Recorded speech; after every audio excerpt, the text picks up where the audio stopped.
Yeah. I'm just going to introduce you as Mark. All right, because I can't say nothing. Hello. G'day. Everyone can hear me all right? Yep, up the back. All good? Awesome.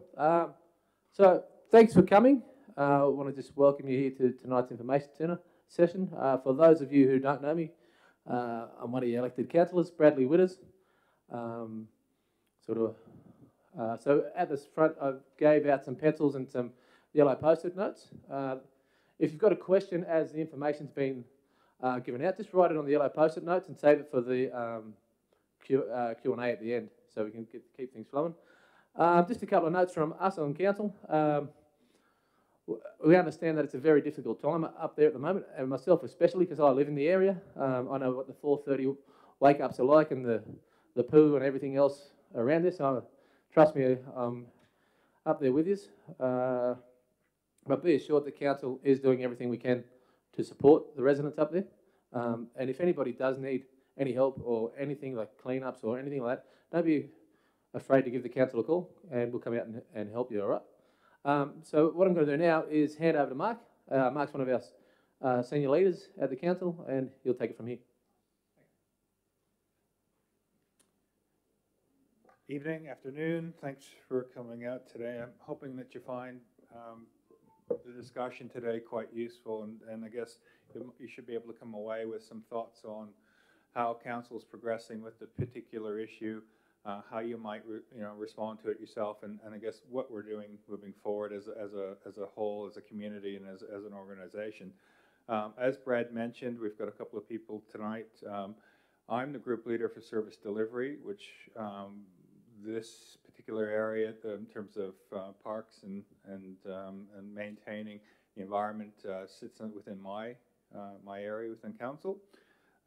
We've got Peggy Elby speaking to you today. She's a flying fox researcher and behavioral ecologist, lecturer at UNSW. She's going to talk in general about flying foxes and about their status as a vulnerable species and the frequency of camps in urban areas and the like.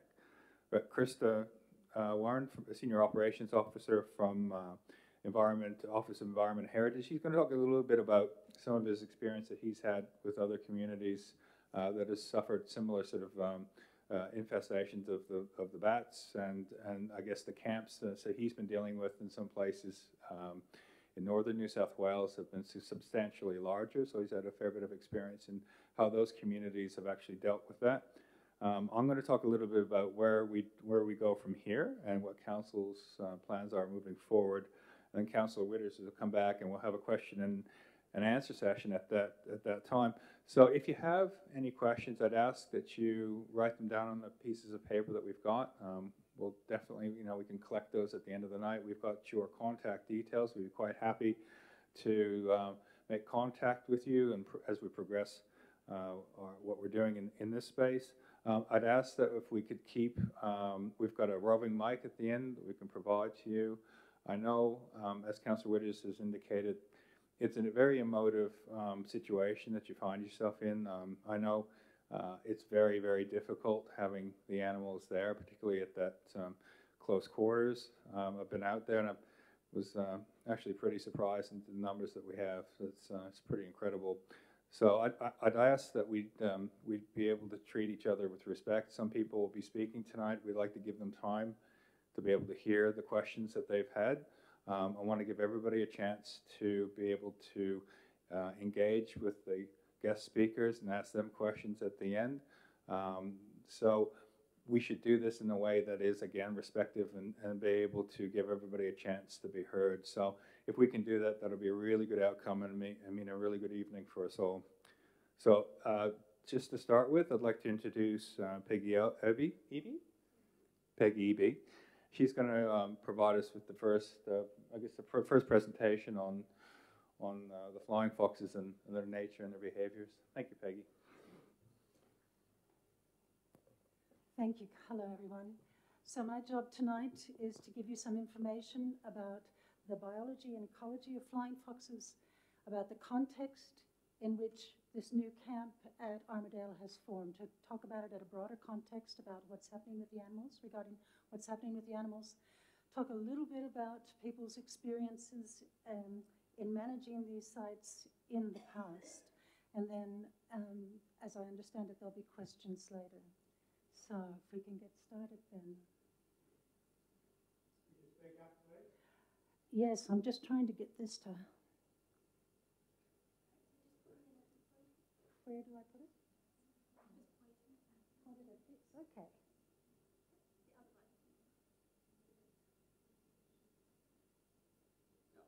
How about if I turn to you and say, could you please... Just wave your hand and I'll change it. Next. Okay, there are 3 species of flying foxes that are in New South Wales, the grey-headed blacks and little reds. The species that you have here predominantly is grey-headed flying fox. It's endemic in Australia. It doesn't live outside this country. Black flying foxes here, the center one, have moved their range further south in the last 20 years or so. This is the species but it doesn't come west of the escarpment in this part of its range, or at least we haven't found it doing so. This is the species that's associated mostly with Hendra virus. All 3 of these species have antibodies to that virus, but only blacks have been found to actually excrete live virus for transmission to horses. So at this point, there's no reason for you to expect that you have a higher risk of Hendra virus in this region because of the flying foxes in the camp. Little red flying foxes are more widely distributed. They are highly nomadic. They come and go. As far as we are aware, they predominantly follow flowering events, so eruptions of eucalypt flowering and the nectar and pollen that comes from that. Thank you. Reproduction in these animals is pretty unrelenting for females. So conception occurs in April, May. The females are pregnant for 6 months, which is a very long time for an animal this size. Birth can start from late September and run through early November. By that stage, the great majority, more than 95% of the females that are going to give birth have done so. But there can be later births than that. The females lactate for about 5 months. The young are weaned, and then they immediately start with conception again. So it's a 12-month process for them. They feed on both nectar and pollen and the fleshy fruit from rainforest trees. There are more than 100 species of native trees in their diet.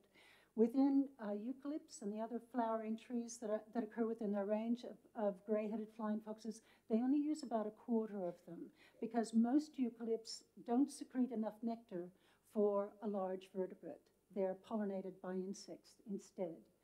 They also use introduced species, and increasingly so, as we'll talk about in a minute. But the distribution of productive feeding habitats in native forests is very complex, and it varies due to the complexity of the flowering patterns of eucalypts.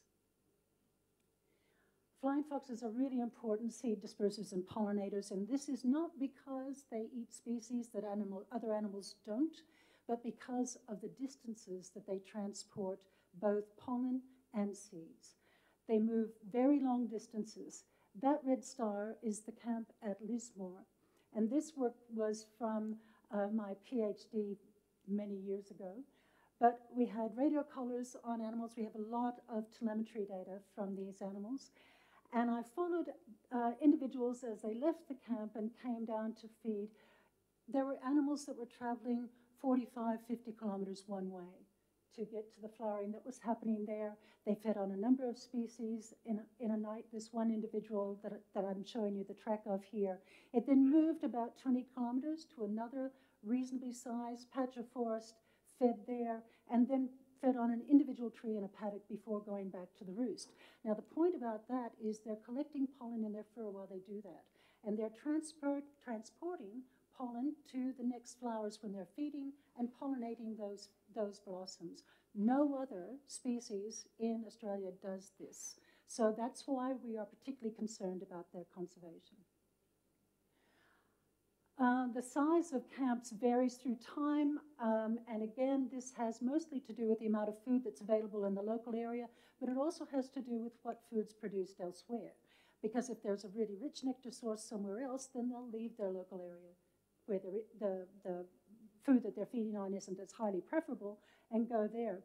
These data are from a volunteer group in Sydney, the Ku-ring-gai Flying Fox Conservation Society, and these are our population estimates from one camp. The bottom, this isn't really working. Can you hear me if I shout? No? Can you hear me if I shout? Okay. The point is that the horizontal axis is months, the vertical axis is population estimates, and so in each vertical line of dots is a different year in that month. The point I want to make is that there's a pattern, a seasonal pattern, to overall to the numbers, but there's a huge amount of variation, as you can see.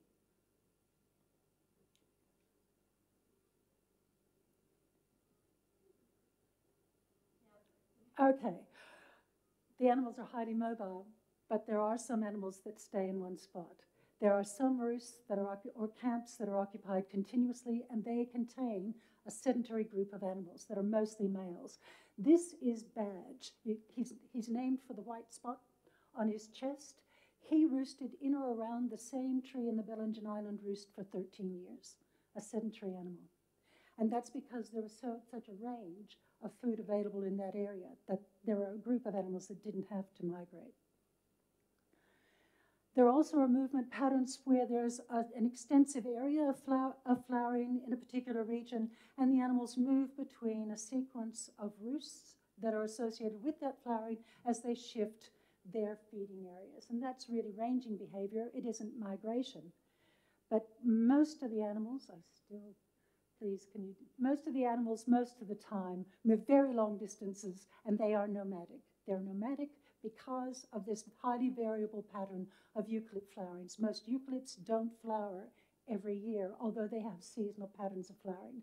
They move very long distances, thank you.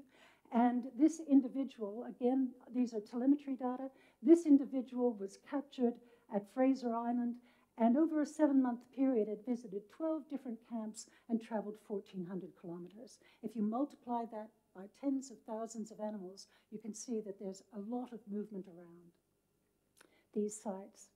Camps have a number of different roles. Primarily, they're roosting habitat for the animals close to food. They also assist with migration in as much as they provide animals with predictable stopover habitat. This is, again, one of the animals from my PhD, captured at Grafton, migrated to Narooma, where spotted gum was flowering in that year. 780 kilometers, but it stopped over twice and rested during that process. Roosts are also sites of information exchange. There's a lot of traffic in and out of roosts. There's a lot of animals that have visited feeding sites over large areas that congregate, and our best understanding of how they find food is that they somehow communicate that to each other. Roosts are also sites of significant behaviors, particularly to do with reproduction. A lot of females give birth in the camp, they raise their young there, and a lot of mating behavior happens in camps.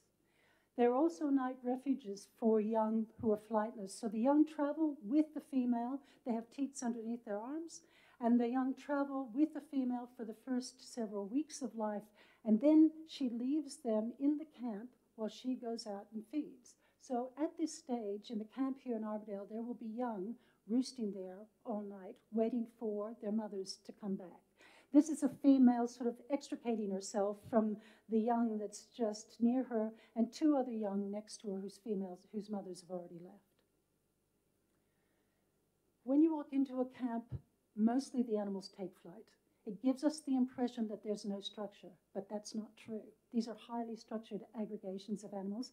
And again, we have a lot of information to support this. A photo identification study, you can actually recognize individual gray-headed flying foxes from the color of their heads, sort of like dogs. Marking banding studies, and also a lot of telemetry work. Most camps are structured in units, what I call adult mixed-sex groups. So what this is a male at the bottom right. Here's a male. He has a territory. He marks that territory with scent glands that are on his neck, and he comes back day after day to his same territory. He allows females to move in and out of his territory, and they too roost in exactly the same spot day after day for as long as they're present in the camp. So at this stage, we have a male up above him. There's a female who's in his territory, her young next to her. There's another female to the left, more than halfway down, who has a young in her wings, and then a female that doesn't have a young roosting with him. 3 adult females in his harem, if you like, at that time. And here's some more evidence from the photo ID study to say that the roosting positions are consistent through time. Perhaps you can recognize from the configuration of the branches that I've gone back to exactly the same spot to take these photos. The male from those previous photos is at the bottom in each of these shots, and one of the females that was with him is roosting above him. Their faces are the same. It's the same animal through time. She's there. They're both together through that 3-month period. And the young's getting larger. In the final image, that's the young on the right-hand side. Now, when she was ready to wean that young, she simply left and left the young there. She migrated, and the male was there with the young. It's a bit blunt, isn't it? A bit more information. Camp populations are not cohesive. There's this constant turnover of animals that are present here in the camp at Armidale. We don't have any evidence that individuals form long-term bonds. So with all this telemetry work, all the photo ID work, they leave at different times, they go to different places. We have no examples of 2 animals that travel together. And males allow females in and out of their territory through time, and the females don't stick together when they move. They know where the camps are within the species. If there's animals coming and going, there are a lot of animals in New South Wales who know where this camp is now. That's an important point for you to recognize when you're thinking about how to manage the site. There are some individuals, as I said before, that show high fidelity to individual roosts, like the ones that are sedentary. There are also some that come back seasonally in years. And really important point, in general, we can't predict where camps will form. We have some characteristics that are sort of uniform or that they mostly adhere to. There's usually a creek or a drainage line. The trees are of a certain height. There's a group of trees that are of a certain dimension, but that's not enough to predict where a camp's going to form. That's just a description. Okay, so the next topic I want to cover is the recent changes that we've seen. They've been dramatic. And we've measured this mostly by following occupation and the distribution of camps throughout southeastern Australia. They're changing rapidly, the numbers are increasing, it's causing a lot of conflict. The changes that we're seeing are consistent with the way the animals behave when they're responding to an inadequate amount of food. And so our hypothesis is what we're seeing is the animals responding to the influence of ongoing and rapid environmental change, habitat loss, but also climate change. A lot of wildlife's doing this, but most of this is happening someplace where we can't see it. Not so with flying foxes. And I'm going to talk about this in terms of the case for listing grey-headed flying foxes as vulnerable. This happened in 2001. And the basis for it was that the numbers of animals had declined by 30% in a 12 to 15-year period, which is dramatic. And that was in keeping, though, with what we understood of the decline in animals due to ongoing habitat loss from the time that Francis Radcliffe did his work in the 1920s. So we've been aware that the numbers were going down. It's just that it was happening very rapidly then. And the ecological case for that was that there's a food bottleneck for flying foxes that occurs during winter and spring. And in most years, the animals concentrate in a small number of sites, in a really small area, that are areas that are associated with reliable food. And because of this, small incremental loss of those habitats has a much larger, a disproportionate impact on the species. So there's not much food in winter. If we lose winter food, it has a large impact. Winter feeding habitats, though, occur primarily on land that we value. It's privately owned, heavily cleared, poorly reserved, and exposed to ongoing loss. And we'll look at that a bit more in a second.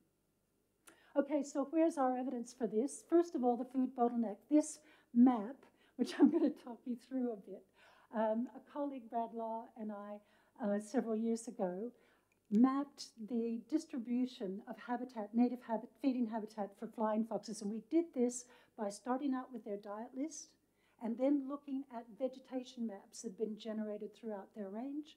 And in those vegetation maps, there's a description of the trees that occur in each habitat type. And we can relate that to the diet. So we can say, so what this map shows you is the distribution, if every tree in their diet flowered or fruited at the same time, this would be the distribution of food as it was in 2008. Now, along with that, we also then looked at the flowering patterns of the individual species, what time of year they flowered and how frequently they flowered. And that then allows us to do this, to look at seasonal patterns of habitat availability for them. So in December, January, the majority of species in their diet flowers, 40. In February, March, it goes down. In the colder months, it goes down again. And you can see that there are smaller areas of habitat available to them. So this includes all species that flower in each of those months. Again, it's not what happens every year. It's the potential habitat in those months. And this is the basis for the food bottleneck that occurs in winter and spring.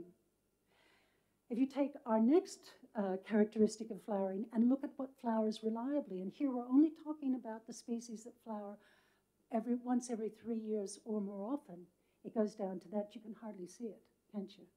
In winter, most years, there's hardly any habitat, native habitat, available to them, and this is the basis for them concentrating in those areas. So in the previous slide, there was white box and mugger ironbark that don't flower every year. There was, or very frequently, and are badly affected by drought. There was spotted gum that only flowers about once every 4 years. Would you mind going back, because I missed another point?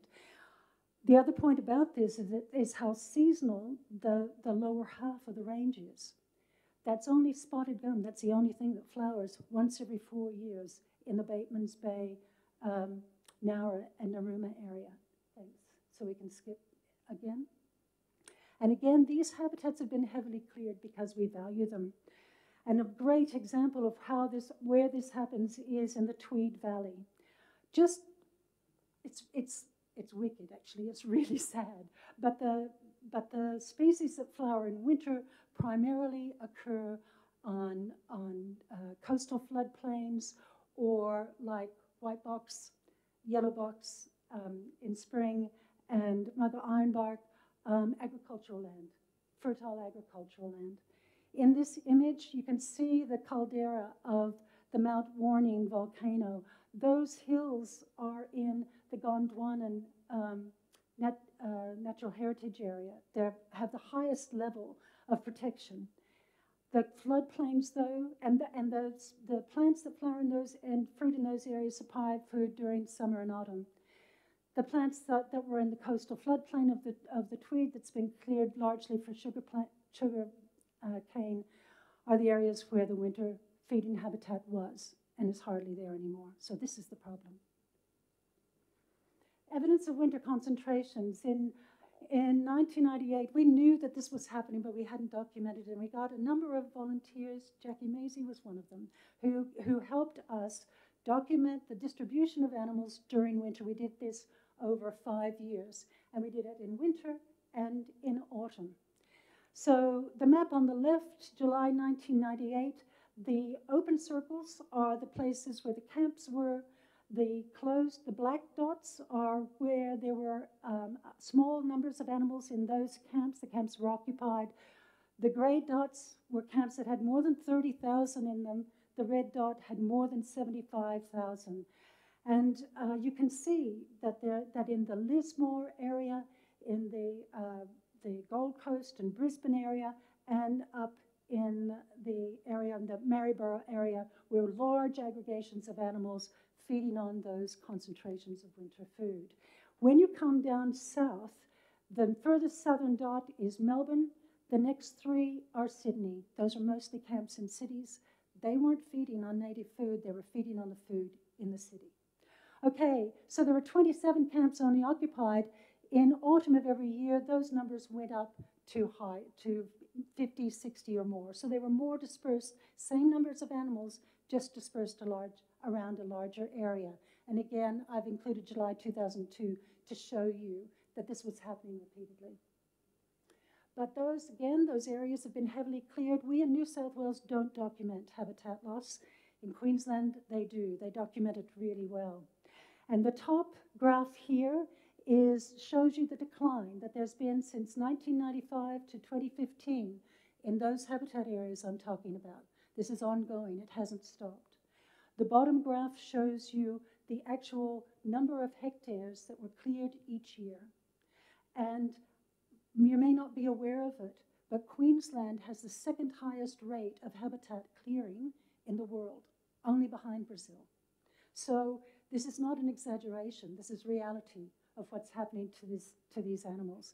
And the highest rates of clearing in these areas were happening around Brisbane, Gold Coast, and along the border with New South Wales. So in those areas where those huge concentrations had been. As we expect, the population of grey-headed flying foxes in those areas went down. So on the left-hand side, the graph is the estimates of population between 1996 and 99. For those of you who can't see, that top value is 400,000, okay? And it's happening in 50,000 increments. The right-hand side is that same data collected 2007 to 2014. Okay. There hasn't been a change in the population of blacks. That population decline was not what we had expected. As I said, we expected that the whole population would decrease in number. But instead of doing that, they shifted their behaviors. So this is the distribution of camps as they were in 2002. The red dots are camps that were occupied continuously at that time. One in Melbourne, the camps in Sydney, again in large urban areas. This is how that map looked in 2015. Huge change. Large range expansion inland. Animals coming over the escarpment to roost in inland areas where we did not consider there to be a significant amount of food, sufficient food to bring them here. Large increase in the number of continuously occupied camps, almost entirely in urban areas. So a camp in Adelaide, Bendigo, Albury, 3 now in the Melbourne, Geelong area, etc. A huge southern extension to these continuously occupied camps, and this is not native food that's driving this. Here's the information just to show you that the bulk of those new camps were formed in urban areas. Almost 80% of the camps that formed between 2007 and 2015 were within 400 meters of a residential block. Okay, these are animals coming into town. It didn't happen uniformly. The points I want to make from this graph, on the left-hand side where you can see there's that continuous line, that could have gone back to 1960. So the vertical axis is the number of camps in the area. The horizontal axis is years. This is Sydney. There had been no change for decades. And people had documented that in Brisbane, in the Gold Coast, here and in the Sydney area. And then suddenly, there's this rapid rise. The rise isn't happening continuously. You can see that it's happening in leaps, as it were. It's not a consistent, and it's ongoing. This hasn't stopped. This is huge change in behaviors. And most of it, as I said, is coming into urban areas. So what does this look like on the ground? Well, if you're in a part of New South Wales or Queensland that the animals had been occupying regularly before, it'll look like this. This is the distribution of camps in Sydney. When I first started working on flying foxes, there were 7 of them. The grey areas on this map are native habitat, so this is the national parks that surround Sydney. The white area is cleared land, some of it urban, some of it agricultural, and essentially the camps were dotted around the edge. So the animals had access to the bush, they also had access to the city, but they were only there seasonally. And flying foxes did not overwinter in Sydney prior to the late 1980s. This is what that map looks like now. There are now 23 camps in Sydney, in that same area. The red dots are camps that are occupied continuously. This is an enormous shift. These animals are feeding in people's gardens and in remnant vegetation in the urban area, the bulk of them. In Sydney, the population hasn't changed except in winter. So the number of animals in winter in this time that we're aware of them leaving the northern part of the range, of the habitat loss being critical for them, the numbers in Sydney and in Melbourne and various other areas have gone up. So they're dispersing out. Okay. And this is happening all over. So these are those same plots that I showed you before for Ipswich, Brisbane, Gold Coast, Northern Rivers, right down. And again, this really rapid increase in the number of roosts. So why are they doing this? The last point I'll make is if you go back to the distribution of animals during winter, in August 2013, that's what it looked like. Instead of 27 camps, there are 125 camps occupied during winter. And again, they're mostly in these urban and rural areas. Okay. So these changes, as I said, are consistent with our understanding of what the animals do when they don't have enough food. Flying foxes have undergone acute food shortages from the time people started looking at them. We know that this happens. It's associated with drought. It's associated with El Niños. This is mostly about temperature and rainfall. They're not uncommon. They usually have been of relatively short duration, but they're lengthening in duration now. They're associated with a winter-spring food bottleneck. That's when it happens. They're associated with a gap in nectar. The beekeepers experience the same thing as the flying foxes do. And again, we understand that they're influenced by clearing. When this happens, the weight of the animals goes down.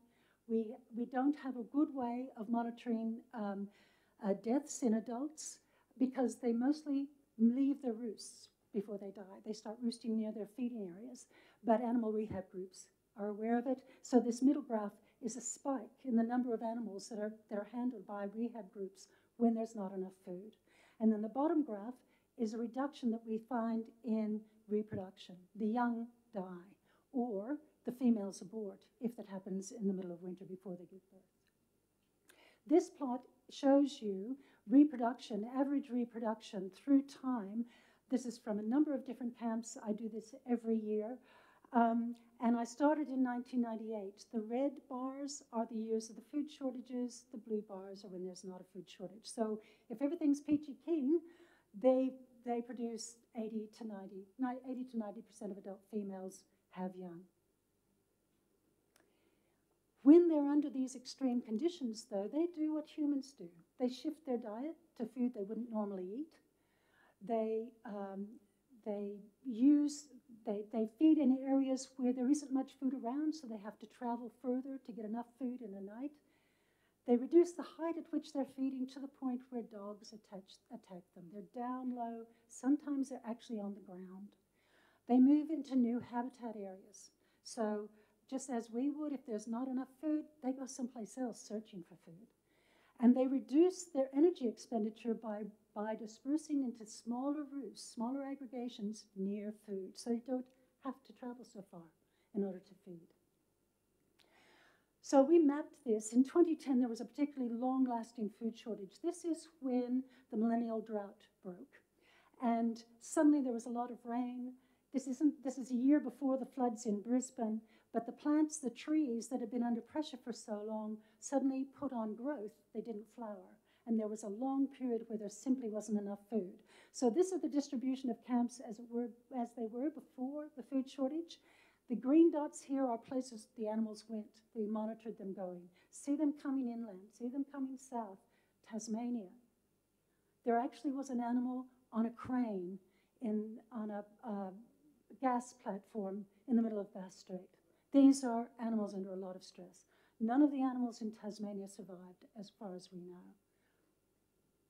When the food shortage finished, a number of those roosts that we had documented during the food shortage persisted, and this is what has changed.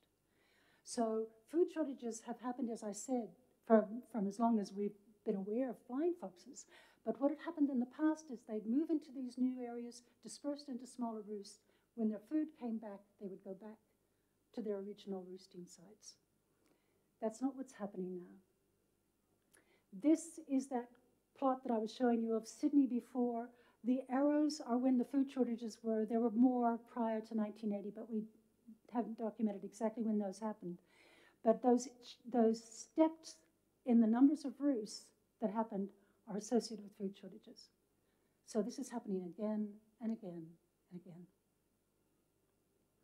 And I want to show you now quickly what this means for an individual and how this happens. This is an animal that was captured at the Botanic Gardens in Sydney in April, I think, of 2010. The red bars on the right-hand side are the encounters by wildlife rehab groups, so that's telling you how long the food shortage lasted, a very long time, several months. So when he was first caught, I tracked him to feeding on Banksias south of Coogee Beach, and he traveled 8.5 kilometers one way to get to his feeding area and came back. As the food shortage continued, he started roosting in Centennial Park with a few hundred other animals, and by doing that, he's kept where he's feeding because the food's the important thing.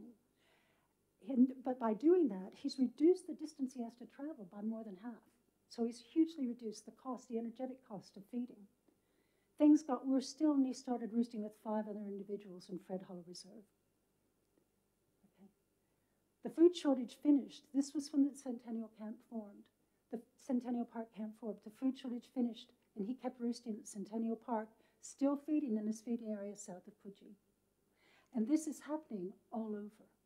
There's pressure for the animals to reduce the cost of food. Sorry? Okay, I'm just going to do this really, really quickly. So we're ill-equipped to deal with this. People want them to be moved. But there's a number of experiences. People will talk about this more. There are other people who understand this better than I do. But in Maclean, Cautionary Tale 1, the animals were roosting in a small patch of rainforest. They had been there for almost 100 years. There was a dispersal, and this is where they roost now. Okay.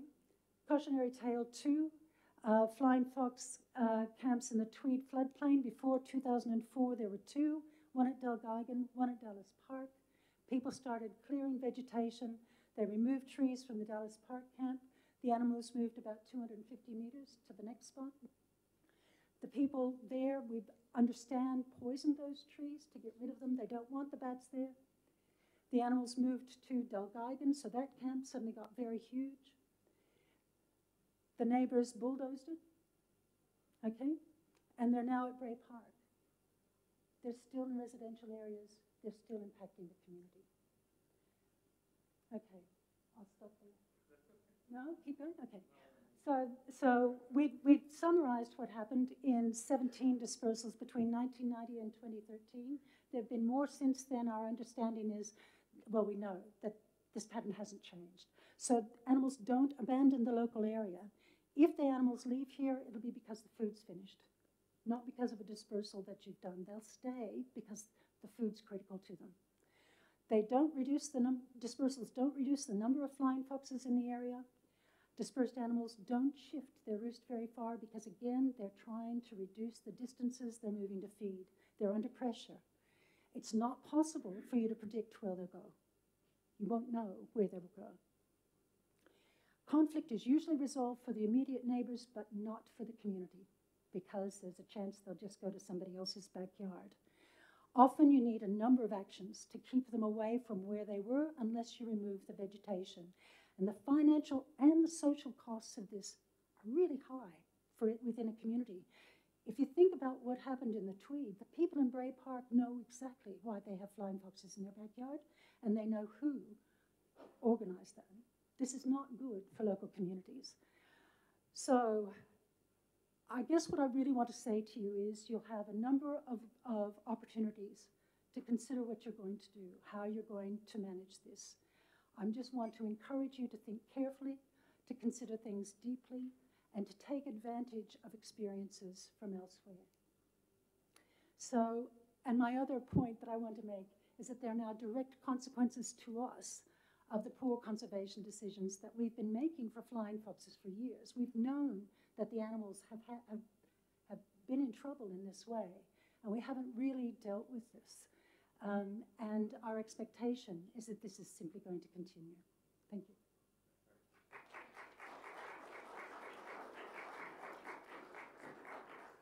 Thank you, Peggy, for that explanation. And now I've got a much better understanding of the behaviours myself and why they're moving around. And having been a former resident in southeast Queensland, I know that there has been a lot of clearing, and that's obviously pushing a numbers of them down south now. So it's just incredible to see that. I'd like to introduce next Krista to come up and have a chat about, from his perspective, from the state's perspective, the sorts of things that have been happening in other communities, what we're able to do, I guess, from our perspective, from a legal perspective, from a regulatory perspective, what sort of options are open to us. So I'll hand that over to Krista, and I'll leave it to there. Good evening, everyone. Thanks for coming out and listening. My name is Krista Wern from the Office of Environment Heritage. The region covers from the Tweed border through to Port Macquarie and out west to Inverell. So we have a number of flying fox camps in.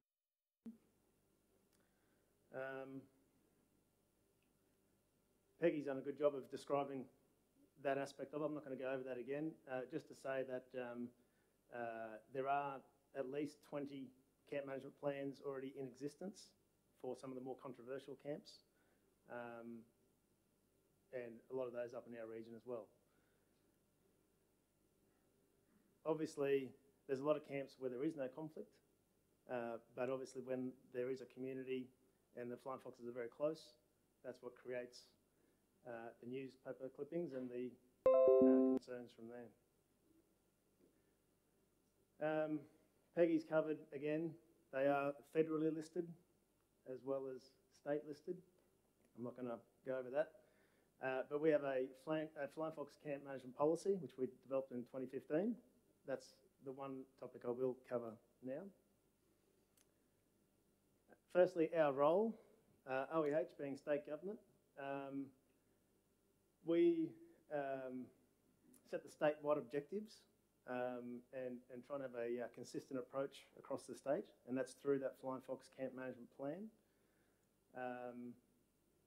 We also issue the licence, so once a camp management plan has been developed for whatever actions the local community and council want to take, then OEH, the state government, issue a licence for that to do the actions in accordance with a plan. And obviously we provide ongoing assistance to council, and we try and streamline, because they are federally listed as well, so we try and streamline that approach in terms of licensing. Now, the objectives of our camp, of our policy, is to address potential health and amenity issues, but it's also about a balance between conservation and the human settlement. It's also a document which clarifies roles, who does what in this scenario. And obviously, as I said, we can issue a licence for up to 5 years to do the actions of a camp management plan. But the policy also looks at the long-term conservation of the flying fox. There's been a lot of vegetation habitat, which Peggy has described. So part of the policy is also to look at, well, where could they go? And if we clear some area, where could we offset that and rehabilitate an area which is away from sensitive receivers, away from residents, away from schools?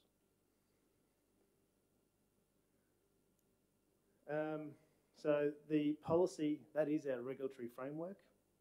Obviously there's the legislation, but this is how we function in that space.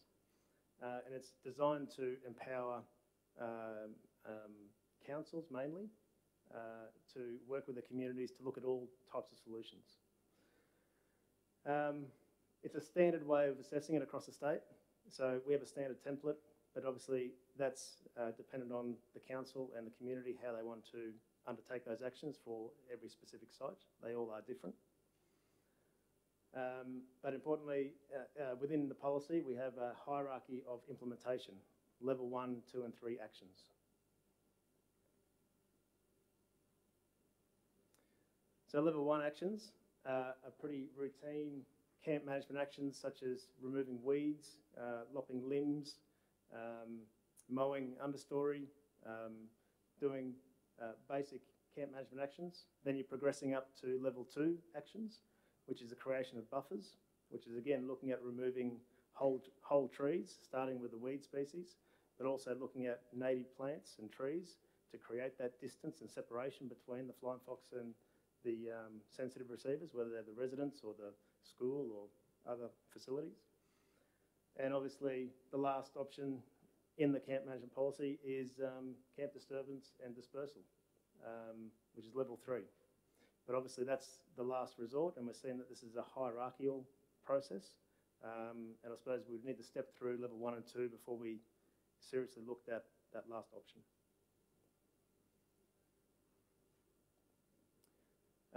Now, to assist councils, OEH have developed a camp management plan.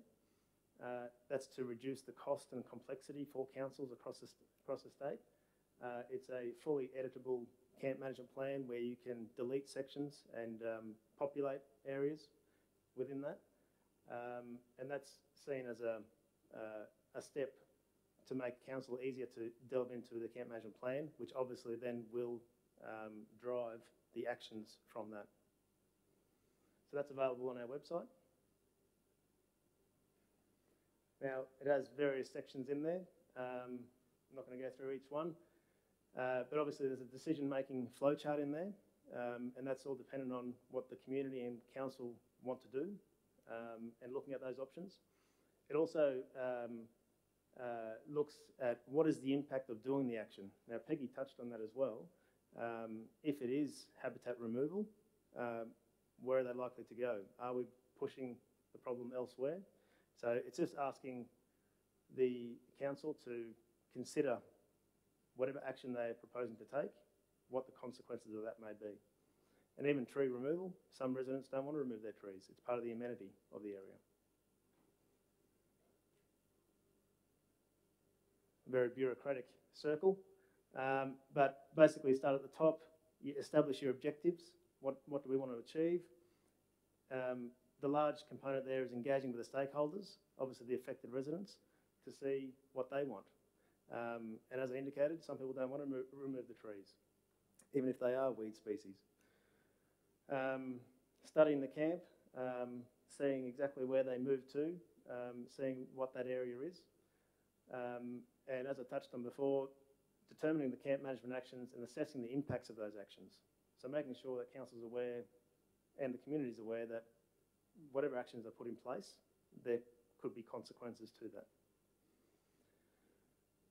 Again, we're in there as issuing the licence, and then there's a monitoring review process. So although we issue a licence and we might approve a camp management plan, that's a very fluid process. So if the flying foxes move or something happens, we're not expected, it can be quite easily updated in that process. So as part of OEH also, we've given $1 million to local government New South Wales. And that's a particular flying fox grants program, which has been going for a good part of this year. I can't remember exactly when it started. But that $1 million is specifically for councils to access to, and there's 3 streams. The first stream is emergency camp management, where is up to $50,000. Now that's where there's a serious risk to life and property from flying foxes, and you can access that money. I think council are looking at stream 2, which is developing plans, which is the camp management plan. And there's $15,000 available in that process, and I've been speaking to the council officers today about that process. And then once a camp management plan has been developed, there's also implementation money available there, up to $50,000. So this money is on a one-to-one basis, matching. So if council contribute either cash or in-kind support, or the community contribute in-kind time, then that can be matched to be able to apply for that money.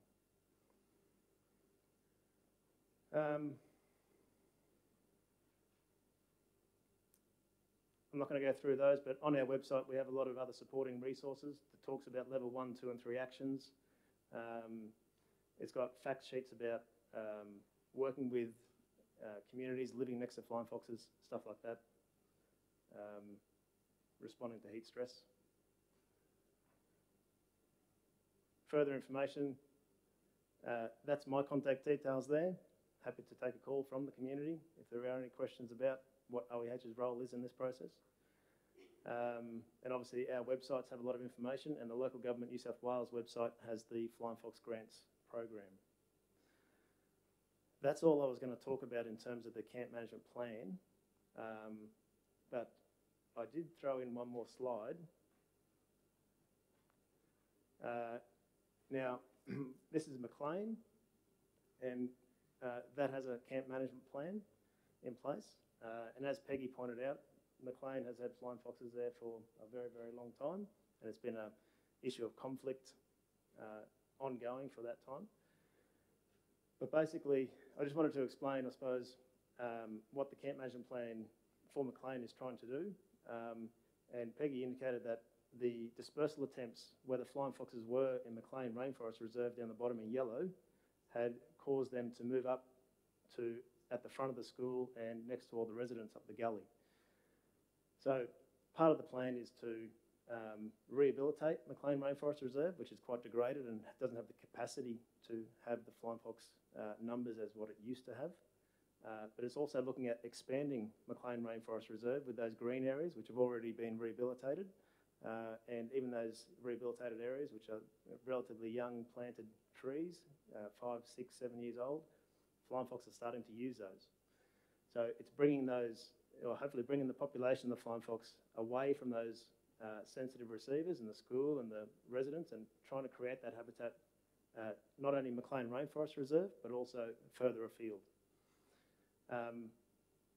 Also, in those red areas next to the residents, we've already done vegetation clearing in terms of buffers, and there's more buffers planned to thin out some of that vegetation. And Peggy might want to touch on, part of our thinking has been the more you thin out the vegetation and remove some of the understory, it creates more unfavourable flying fox habitat. Although, as you pointed out, it's not always, doesn't always work, but we've been progressing along those lines to still maintain some amenity by having the trees there, but thinning some of those out, particularly weeds, and removing some of the understory to create more unfavourable habitat. But obviously still progressing with those buffers as we are progressing with the conservation side of things in terms of rehabilitation of Maclean Rainforest Reserve and other areas. So that's the balance that we've struck there. Also, in those yellow areas, that's the school to the left and the residents over to the right. There's also been air conditioning, double glazing windows. There's been other infrastructure measures. The school's also put in undercover walkways to reduce bat droppings and stuff like that. So I suppose we've looked at all measures there, and I think Maclean, particularly Maclean Rainforest Reserve, will always have a flying fox population. So I think the infrastructure measures which have been put in place there obviously are more long-term. But it's looked at all the spectrums about how we can help the residents with the odour, noise and those issues, but also looking at removing the vegetation to create those buffers and hopefully getting the flying fox away from that resident and those residents in the school and into more the natural habitat where they used to be. That's all I had. I just wanted to give that brief example because Mark wanted me to touch on that. But basically, OEH, we're about the camp management plan, and we're happy to assist council through that process.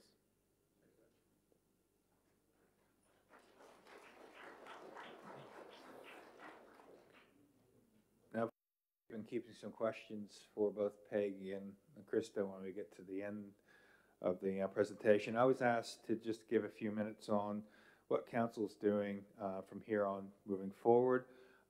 With the problem that we've had with the flying fox droppings and some of the babies that are dying and landing on people's properties, we've had council staff go out and continue to help residents in terms of cleaning up, picking up some of the dead animals. Just out of curiosity, just with a show of hands, how many people here are actually residents that are affected? Okay, good. So we've got quite a few of you here tonight. Oh, that's good. Council staff are available. They're there to come in and help clean up. In this interim period, I guess where we find ourselves, in a position, as both Chris and Peggy have mentioned, we really don't have much option or alternative to do much around the vegetation modification just yet. They are pregnant, they are having babies, so what we're working at the moment is mitigating those impacts. So happy to come out and assist residents in terms of the cleanup, in terms of cleaning up the animals. There are procedures and methodologies you need to follow in terms of cleaning up animals and their feces.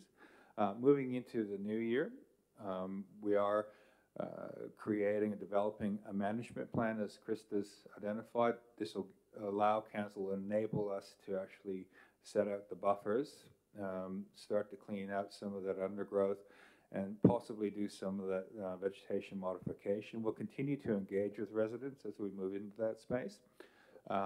We will be looking possibly to look at working with the residents, engaging in some cost sharing around removing some of that vegetation on their property if they so choose. So we'll leave that option to the residents. We will be moving through with that management plan into the new year and into February and March, when the young are able to fly away. We may be able to do some more work around the buffers, and then that of course extends into the winter, when we will follow our management plan in terms of whether there's some additional buffers that we need to create with some of the roost area. Now, as they've suggested, there's no guarantee that that'll necessarily work, but there's no guarantee that they may actually come back next year. So we'll have to monitor this. It's a long-term exercise for us. Their behavior patterns have changed, and they've come to Armidale to be able to roost and to have their babies. And whether they do that again next year, we don't know, but we will set in a plan and a policy in place to start mitigating those impacts as they are now, and then move to increase those buffer areas into the winter, so we're able to, at least if they do return next year, manage that. We have some experience. Krista's indicated we're not the only community that's been impacted. There are resources available for communities that have the flying fox roosts, and I know that with you guys who are directly impacted, it's a horrendous experience, and it keeps you up all night. I know, because I've had them. I've lived in an area that had the flying foxes, and I know how disturbing it is to wake up in the morning and just find everything covered with bat poo, and it's not good. So we're doing everything from a council perspective to help with the immediate situation, prepare for that interim, and then in the longer term work with you as residents to continue to manage that. So what I'd like to do now is just turn the mic over to Councillor Witters. Are you happy to do that? We'd like to do some question and answers. I'll come around with a roving mic, so I'll be able to hand that over. In asking the questions, I just ask that you might perhaps tell us who you are, if you're a resident, and really just give us an idea of who your question is for, whether that be for Peggy or for Krista or for myself or any of my team. So I'll turn that over to you, Brad. Awesome. Alrighty, so hopefully some of you have used the equipment that I gave you earlier. Is there any questions about that need answering? Thank you for your presentations. My name's Andrew. I'm in Markham Street and have flying foxes in my backyard, and a little bit frazzled by the experience, so hopefully I can be gracious and patient in discussing this. Obviously there's legislation around that protects these creatures and means we can only do certain things at certain times. What exactly does the legislation say, and at which point of the year can we start to take a more proactive approach to moving them on? Good question. Maybe Krista. Krista? Yeah.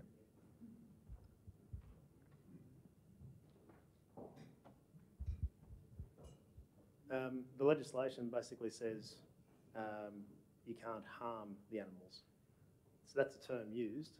Now, there's a legal definition for harm, but basically, I suppose in this case, if there were chainsaws and tree removal and things going on, and the flying fox, or particularly the young, were to drop to the ground and die during that process, that would be against the legislation of the Biodiversity Conservation Act currently. So I don't know whether that's, I mean, I'm not a lawyer, I don't know whether that's too technical, but basically that's how the legislation is structured, that threatened species are protected under that legislation, and I suppose any impact or harm to those species is a potential breach of that act.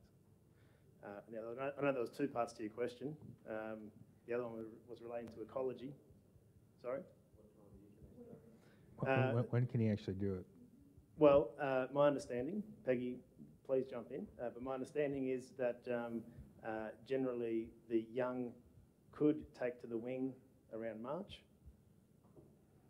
And I suppose once, and if they left at that time, then we could start looking at some measures. So I suppose it's about making sure that it's currently a maternity camp, so there's very little that can be done right now. And as Mark touched on, we have, council are doing some management actions in terms of cleaning up and trying to deal with the issue now. But I suppose in terms of any tree removal and creation of buffers, I don't know whether that can occur until the flying fox are gone. Peggy, did you want to add anything more about the young and potentially them leaving, or?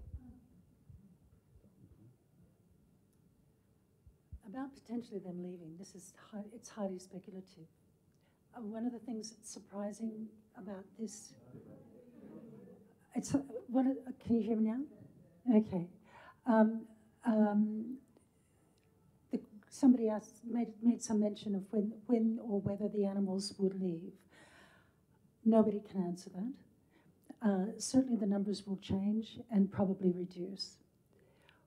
This camp is surprising in as much as the animals appear to be feeding on a species of eucalypts that they don't normally use. So again, this is probably a part of them using marginal food, but this time there's a lot of eucalypt blossom underneath this. And my understanding is that that's one of the red gums. Now, when that finishes flowering, the numbers may reduce. But the other question here is whether they will come back. And nobody can answer that. I can tell you, though, that in Dubbo, at this time last year, Dubbo was having this problem. Camp in the middle of town, they haven't come back. In 2010, during the food shortage, there was a camp in the middle of town in Orange, and they haven't come back.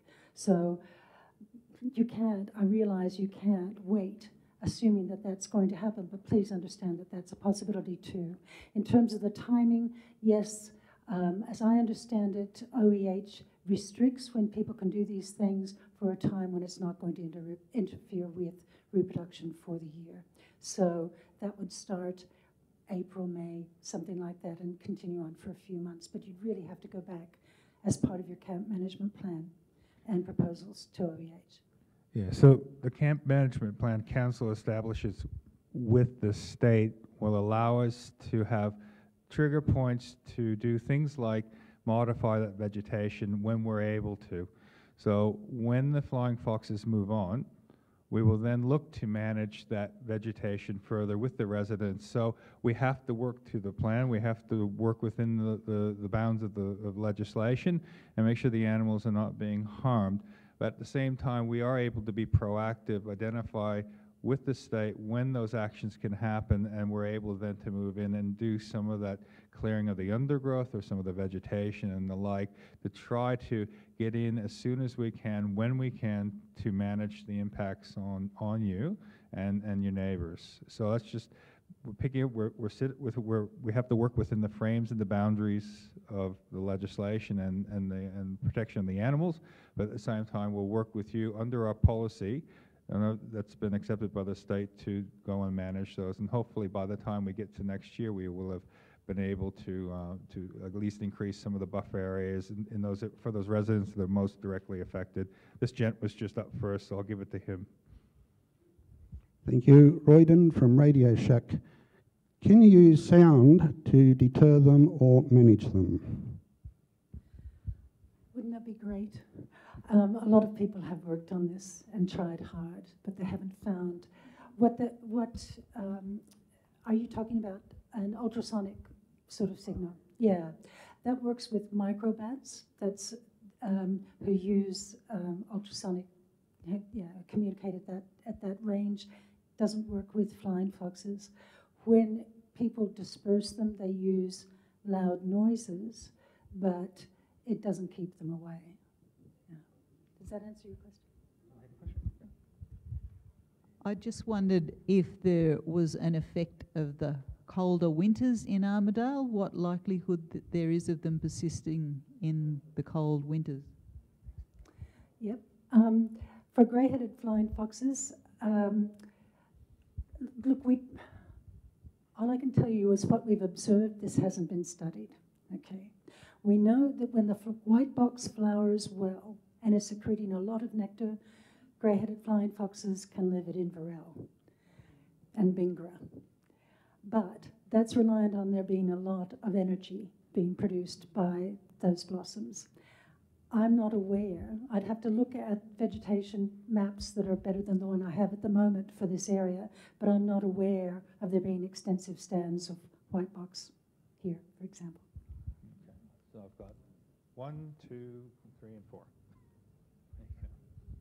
Hi, I know you guys probably don't have an answer for this, but would the activities, large-scale forestry activities in Styx River State Forest, which is about 35 kilometres as the bat flies, would that be encouraging them to come into town?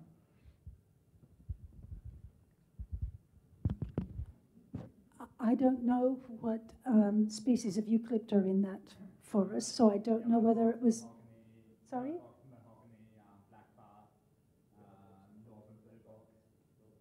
Yeah, I don't believe so. Pete Greenup from 13 Murray Avenue. Why has it taken 9 weeks for this to come about, the OEH? We've tried contacting Coffs Harbour. The message is sort of get grin and bear it. And it's taken 9 weeks for this to happen. And secondly, have the health department come in.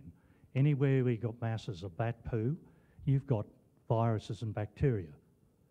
And I noticed when the council come around, they're in disposable suits. We walk around our yard and get crapped on. And yet we're expected to take it. Our yard looks like an outbreak of dysentery. And we don't have eucalypts actually in our yard. What are you going to do about it? Mark, do you want to answer that?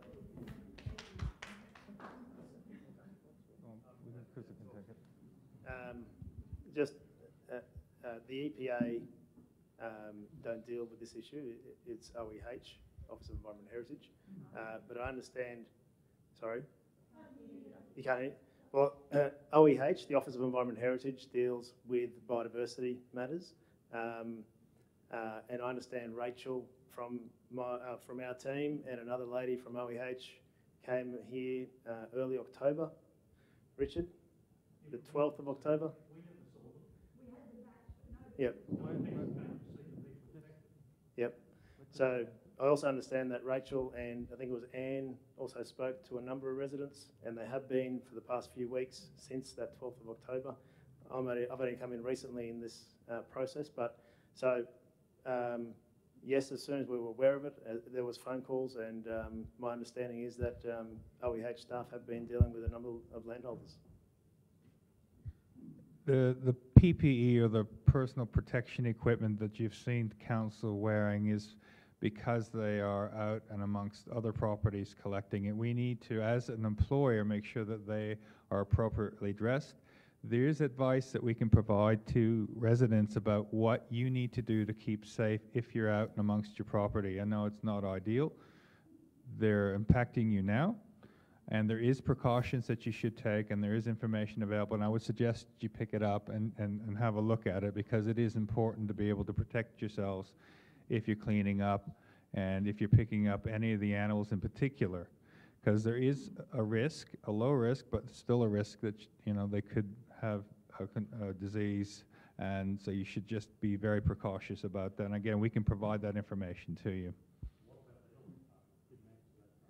The health department. Well, I might need, well, look, the health department has provided advice. I don't know, I'm not in the health department, but we can take some of these questions on notice and get back to you on that. But what we've got is a situation now where we're having to deal with it, and we're cleaning up. And I guess from my perspective, it's important that we know that we're out helping you. We can help clean that up. So make sure that you contact us and we're at your property to help you do this, because you shouldn't be doing it on your own. Yep. Can you please somehow inform people so that we can know what you're Absolutely. Absolutely. One of the reasons why I asked for everybody's contact details to be provided when you came in is because we can keep in contact with you to let you know when the plan and the policy has been established, when we've got the plans, what sorts of funding is available to you to assist in sort of dealing with the situation. Krista's mentioned there's been some funding that's already been provided to other residents around New South Wales. We want to make sure we get that information to you so you understand what's available. So we want to engage, we want to communicate and let you know this is the first step for council, is to bringing these guys in, to give you the information that you need to make those decisions and choices that are, you're informed, and what you know, so you know what council is planning to do in the next 3, 6, and 12 months. Just this gentleman here. And then you're next. Thank you. Ian Duncan's my name. My wife and I live in the cul-de-sac of Galloway Street, so we're on the periphery. But we've picked up dead bats, and we've seen much-loved trees stripped of vegetation, so we're unhappy. I have a specific question, however, about Hendra virus. And I think Peggy, in your talk, said that black-headed flying foxes are the only species which distribute Hendra virus, and that was news to me. Okay, I'll clarify that. What I said was, and what the case is that all 3 of the species in New South Wales carry antibodies to Hendra virus, which means that they have been infected at some stage. The only species that we have found, and particularly Biosecurity Queensland, but also Biosecurity people at DPI here in New South Wales, have screened a number of bats. They've captured animals and tested those individual animals for whether they had live virus, whether they were, it mostly, the pathway is through urine, okay? So they've captured hundreds, I don't know how many hundreds and hundreds of black flying foxes, grey-headed flying foxes and little reds, and tested them, and only blacks have been found to excrete live virus. I'm not telling you that there's no chance of getting Hendra virus here. That's not what I'm saying. But what I am saying... That's what you implied. Oh, I'm sorry, I didn't mean to. What I am saying is that at this stage, we wouldn't expect there to be high risk here. I'd like to follow that up if I may. Sure. Yeah. As you might have guessed, I'm a vet. Okay. In 1996, 13 horses died of Hendra virus, and then the horse trainer. Yes. And then one of my colleagues. Yes. There is a good vaccine now, but not all horse owners vaccinate their horses. If the bats have antibodies to the virus, then you can be certain that they have the virus. Look, However, let me finish, please. Yeah. As I understand it, the virus went to horses and has multiplied in horses, and an infective dose, to answer your question, an infective dose is then enough to infect a human. But no one's really sure about this, and people in my profession worry about dogs and cats, which might attack a dying young bat and pick up the virus. And it might then multiply in the dog and cat, with which we have more contact, more intimate contact.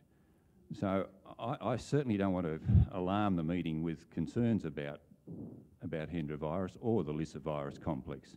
But I would like to emphasise that these things exist, and we've got to take great care. Absolutely, and I completely agree that horse owners should vaccinate their horses. Thanks. Hi, my name's Jean, and I'm at the end of Dorothy Avenue, so we do get a lot of bats flying over our house. Two very quick yes/no answers. When you guys establish the bat management plan, will that be available to us to just, I guess, keep in touch with what you're doing? Okay, cool. And possibly a trivial question. If you have a veggie garden in your backyard and the bats poop on your garden, is it a good idea to eat the things from your garden? Or if you can't answer that right now, perhaps is that something you could follow up? I mean, I guess it's trivial, but yeah. It's not trivial.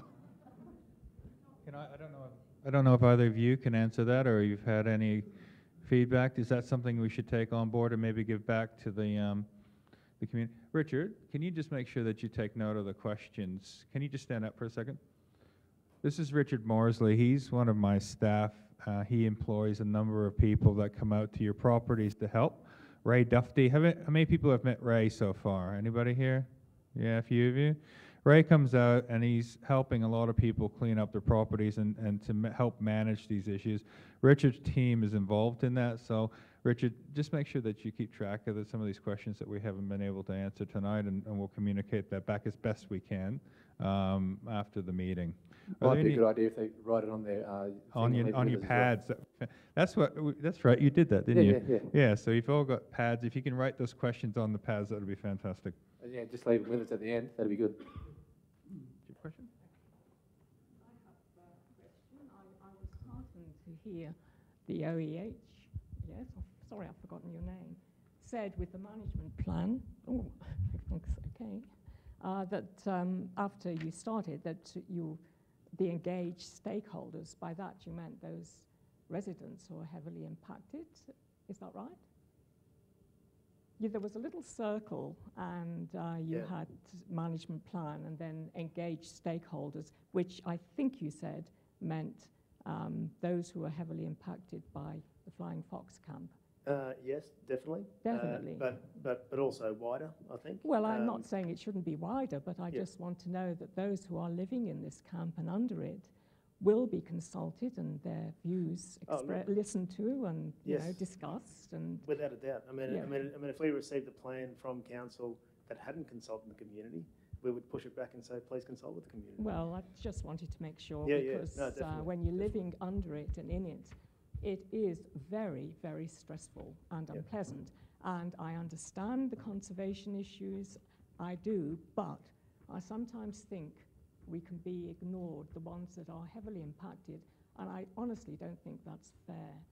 I mean, this is the Murrurundi Upper Hunter Shire Council Management Plan, which they produced pretty soon after they had an influx, they said, of 100,000 bats in Murrurundi, which seems immense because it's only a small place. But when they talked about what their objectives were, they had three, and for the first time, the first one was to enable land managers and other stakeholders to use a range of suitable management responses to sustainably manage flying foxes. That was the first time I'd actually seen, humans having been mentioned. It went on to talk about understanding, and it went on to talk about the problems of the flying foxes. But I just wanted to make the point that sometimes we feel we're being ignored. Your point is taken. I think we are here tonight and starting this conversation now. The intention is to develop a policy similar to what's just been mentioned. We will engage. We will have to talk to you. We want to talk to you, find out what your feedback is, and get the plan in place so we can start tapping into some of the funding and start tapping into some of the actions that we need to undertake in terms of managing the impact to you. Yeah, my name's Jonathan. I'd just like to ask both Peggy and the OEH guy, Krista, so have you actually been up and looked at the camp? And also, do you have an estimate on the numbers of flying foxes there? I did go visit the camp on my way here. I wasn't there long enough to estimate the numbers, but I think other people have made estimates. I can't answer that. Yep. I know Krista was there. Did you want to provide some? Yes, I visited the camp, but look, I haven't made an estimate of the numbers either. However, if you all would like to estimate numbers, we could talk about how you might do that. Any other questions? One back here, I'll come back. There you go.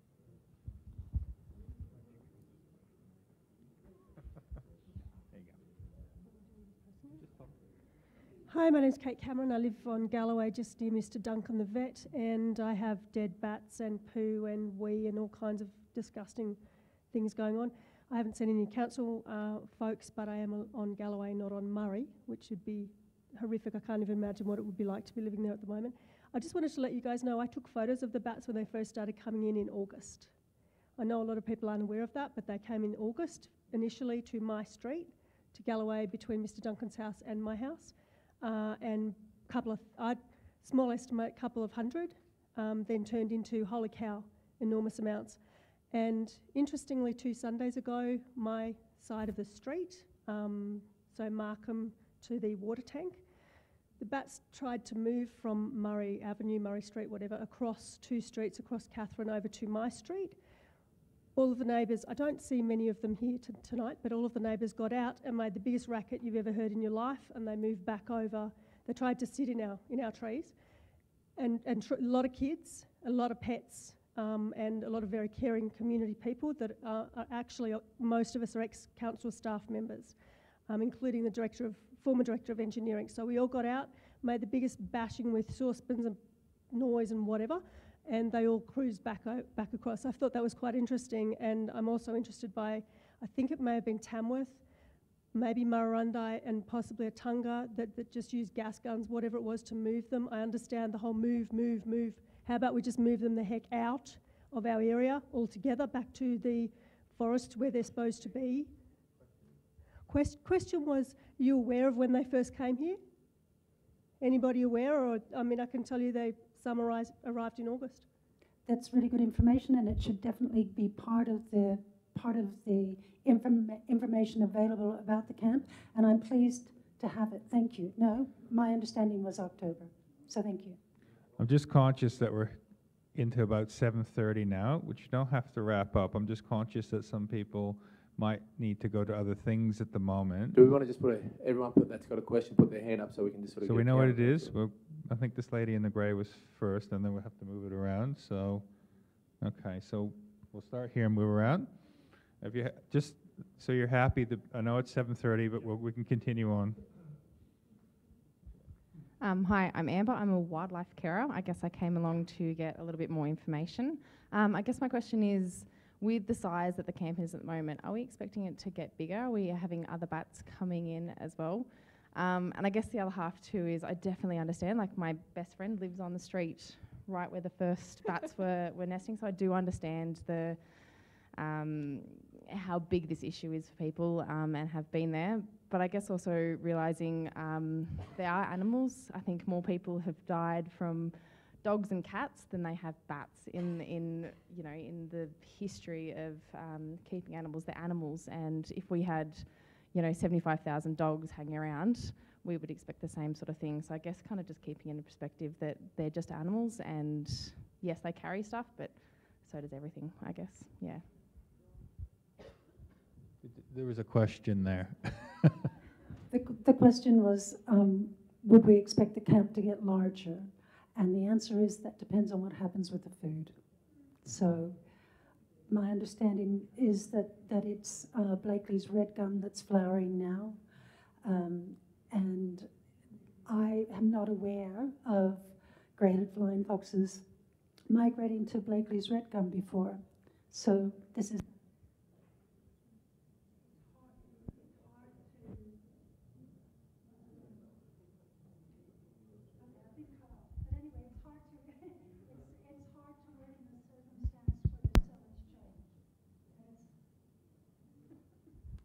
As an ecologist, it's very hard to work in a circumstance where there's so much change, and it's particularly hard to make any predictions right now.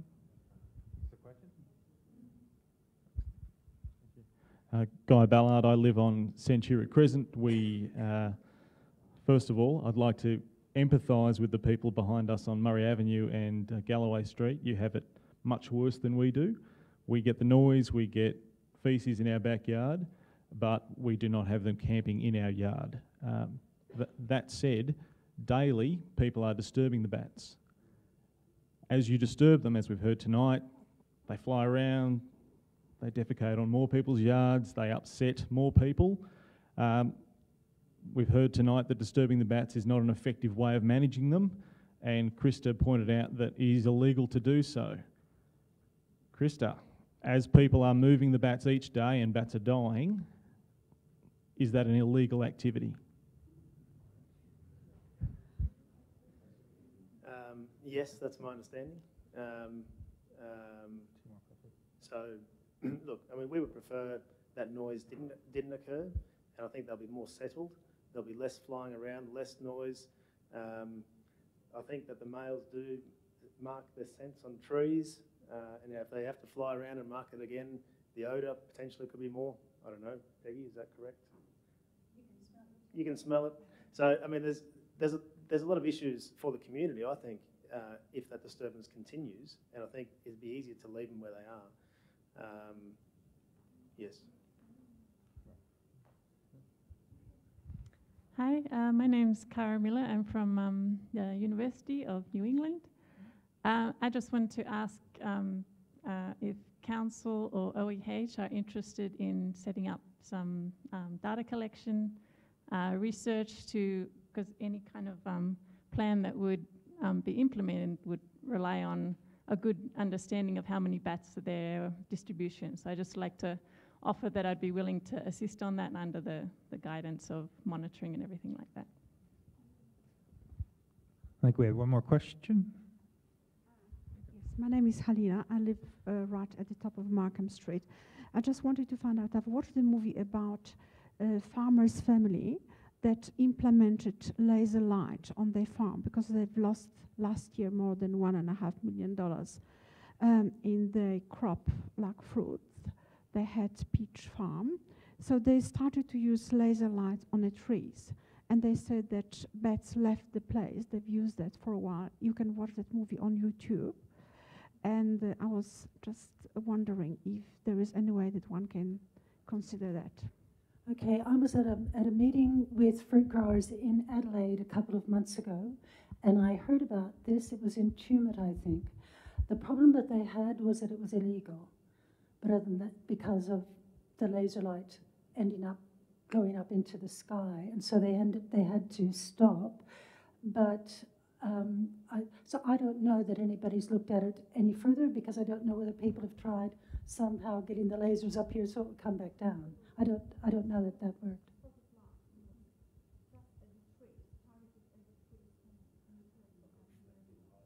A reflective light. It wasn't laser. Oh, it was a reflective light. I don't know about that. I haven't heard that. Have you? We'll take a note of it. Just on the fruit growers, OEH also has another bucket of money for netting, and I think we've issued, I can't remember the figure, but there's millions of dollars to assist farmers to net those areas as well. So another management action.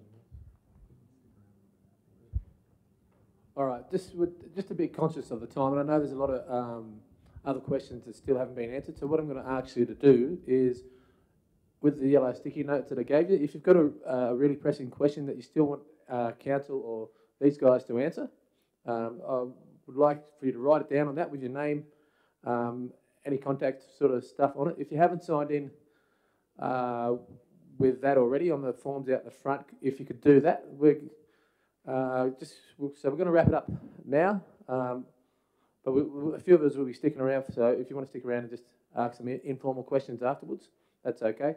I just want to thank you all for coming. And I just want to make special mention to Jackie from, I wrote down where Jackie was from actually, from the Northern Tablelands Wildlife Carers, who's been going over there doing a lot of work, clearing and picking up things. So thanks for that, Jackie. So yeah, if anyone's got any questions that they really want answered, write them down on the yellow sticky notes, hand them in. We'll make sure that we get back to you as soon as we can with those answers. But But otherwise, thanks for coming again. We do appreciate that you have come in, and we do appreciate that it is a very stressful and difficult time. And again, don't be afraid to give council a call for any assistance. Thank you.